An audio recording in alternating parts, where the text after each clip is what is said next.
Then, well, the Vanderburgh County prosecutor is in the spotlight again after a federal lawsuit was filed against him. A former employee in Nick Herman's office makes allegations of sexual harassment and sexual battery against the prosecutor. Eyewitness News' Miranda Meister is here now with more on this. Miranda? Brad, Shelley, Samantha Meredith came forward with her story in May of last year. She claimed during her 8 years at the prosecutor's office, she was subjected to assault, sexual battery, a hostile work environment, retaliation, and abuse of power by her boss, Nicholas Herman. This lawsuit is the culmination of many things that happened to Samantha Meredith. Almost a year after Meredith went public with her claims, she filed a lawsuit against her former boss, Nick Herman. She claims Herman sexually assaulted her at a business conference in Chicago in 2015. She says the incident started after she and Herman had a drink at a Chicago bar. She tries to go back to her room. He says, no, you got to come up to my room with me and have another drink. She said she did not want to again.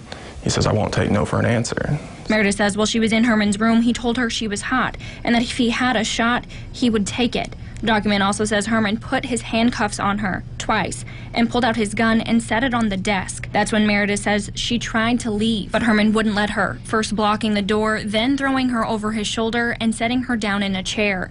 The complaint goes on to say when Meredith returned to work, rumors started about the two of them sleeping together. Nicholas Herman was aware of it and did nothing to dispel the rumors. Meredith's lawyer says she was forced to resign from her position in January 2019. She had learned while there that there was another victim within that office, and that person did go to the EEOC. The EEOC investigated the claim, speaking with both Meredith and Herman. Well, I would hardly call it an investigation. What we did is you file your charge of discrimination with the EEOC. Nick Herman had an opportunity to give a position statement of his account, to which I don't think he denied any of those things that happened in Chicago or anything like that. He just denies the context in which we're showing it as, which is, no matter how you look at it, was inappropriate. Herman says he did not want to go on camera, but his office released a statement saying, quote, this allegation was previously investigated by the U.S. Equal Employment Opportunity Commission. Following the investigation, the EEOC issued a dismissal of the claim on November 12, 2019. As this is an ongoing legal matter, our office will have no further public comment.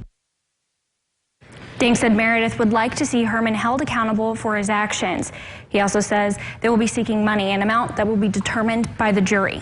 And it was mentioned another potential alleged victim in this. Yes, Danks told me that when Meredith learned of Meredith, while she was still employed, learned of someone who also came forward with a claim.